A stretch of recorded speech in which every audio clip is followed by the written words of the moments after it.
Back in Seattle, I used to be deeply plugged into the fashion community. Events, panels, collaborations, I was there for all of it. I carved out space with Seattle Fashion Week and the Fashion Group International, highlighting my graphic design and marketing talents. Then COVID hit, and I stepped back for a while. But by the time I tried to re-enter the space a year ago, the scene was noticeably quiet. That's one of the reasons why I want to be in New York. If there's any place to be for fashion, it's here. The events, the opportunities, all the chances to connect. But here's the plot twist, at least for me. The stress of job hunting and apartment hunting didn't exactly leave me with event hopping energy. I only made it to 2 events. Well, more like 1.5. On Tuesday, August 5th, I tried to hit up the LoveShackFancy and Victoria's Secret Pink pop-up in SoHo.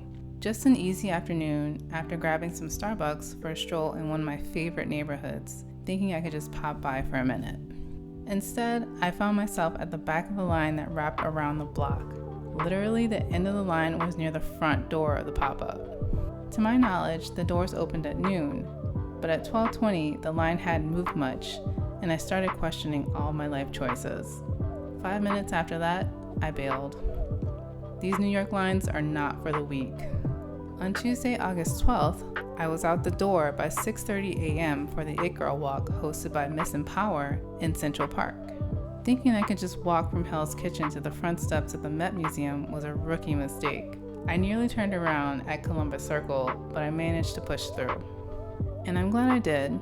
I was among a small crew of PR pros and creatives.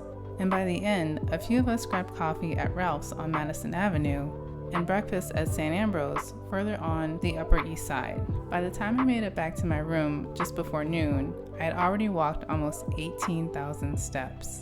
As for the other 3 events I planned on attending between the 2 I actually made it to, I skipped them from pure exhaustion. And that's the lesson here.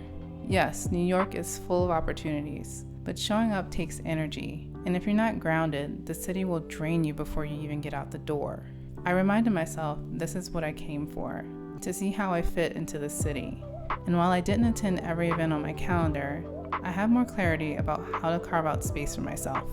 Sometimes the real takeaway isn't just about where you show up, but what it reveals about your next move. Let's just say clarity had me setting my alarm for 3:15 a.m. on Thursday for a pretty big one.